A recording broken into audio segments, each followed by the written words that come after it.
కరివేపాకుని పడేయకండి, చాలా మంచిది అది హెల్త్కి. అండ్ మనం కరివేపాకు తింటే మనకు చాలా లాభాలు ఉన్నాయండి. ఐరన్ వస్తుంది, మంచి ఐరన్ డెఫిషియన్సీ క్లియర్ అయిపోతుంది. సో మనం స్టార్ట్ చేసేద్దాము.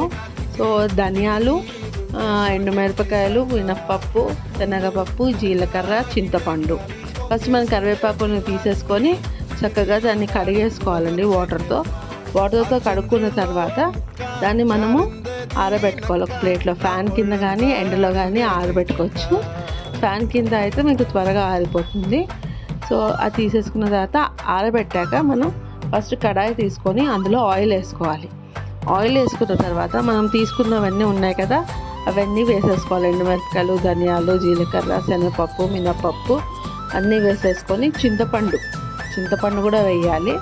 సో చింతపండు కూడా నేను మధ్యలో కొంచెం వేగిన తర్వాత చింతపండు వేయాలండి, లేకపోతే అవి సరిగ్గా వేగవు, పులుపు ఉంటుంది కదా అందుకని. సో మనం కరివేపాకుని పొడిని బాగా ఎలా చేసుకోవాలనేది మన ఇడ్లీకి, దోశకి అన్నిటికీ, వైట్ రైస్లోకి ఇంకా చాలా బాగుంటుందండి. సో ఇవి దూరగా రెడ్ కలర్లో వచ్చేలాగా వేయించుకోవాలి.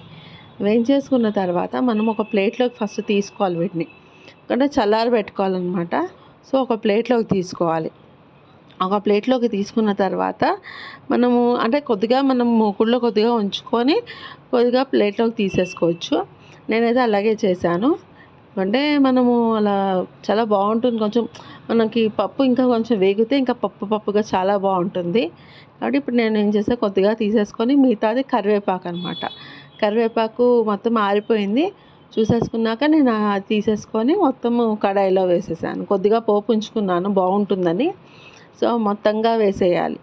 మనం ఎంత తీసుకుంటున్నామో అంతగా వేసేసుకోవాలి.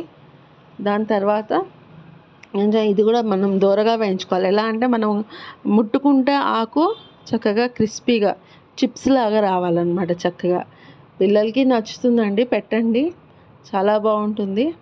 కాకపోతే కొద్దిగా వగరుగా ఉంటుంది కాబట్టి మనం ఇందులో కొంచెం గ్రైండ్ చేసుకునేటప్పుడు కొద్దిగా పంచదార అది వేసుకోవాలన్నమాట. సో ఇది మొత్తం కలిపేసుకోవాలి.